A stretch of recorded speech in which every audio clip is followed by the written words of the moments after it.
do not follow the questions. The most direct way of handling questions is not to follow the questions, but notice that the very questions arise presently to you. Your being is clearly evident as that knowing presence that is aware of each and every question. Is your being here or not? Is there any separation from that, even now? Seeing this undermines the doubts immediately and leaves you clearly present and aware that present awareness is your true nature. You can doubt many things, but you cannot doubt that you are. Just get acquainted with what you are.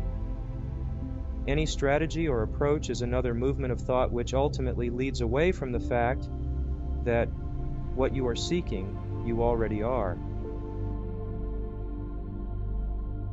The simple fact of our already present identity, as that wavers due to interest in thoughts. Then we look for special techniques to eradicate interest in the mind or simply to still it, but that is not conclusive. Simply understand very clearly what is happening, have a good look, and see the mechanism of suffering.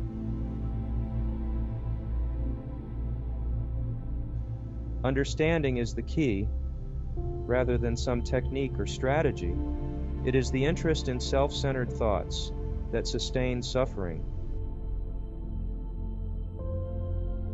It can be helpful to look at why the interest is there. Why are we interested in such thoughts, especially when such interest moves us away from the immediate clarity of what is true? I cannot offer a technique, because to do so would be speaking to you as a person, which is ultimately an imaginary concept. I would rather say just have a look and see where you are right now and at every moment. If suffering or doubt arises, I suggest thoroughly understanding the mechanism of that. Understanding unwinds the conceptual bondage because it is all based on a misconception or misunderstanding. Trying to exert an act of will to become free would not work. Who is exercising it? Such an act of will, even if it could be accomplished, would be a mental event. Understanding is more penetrating because awareness naturally stands beyond the mind's grasp. If you observe a grasping onto passing thoughts, then there is that remainder of belief that such thoughts are true. Ferret out the beliefs driving the interest in thoughts. See if they are true. Typically, there is some statement being asserted in thought about who we are that we are still assuming is true. As long as that is not seen, the belief continues to arise.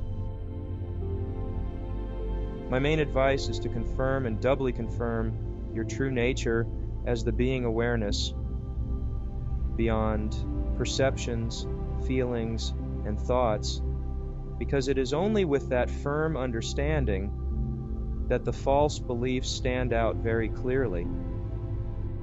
From there you can see the underlying mechanism of suffering, and in that understanding, be free of it.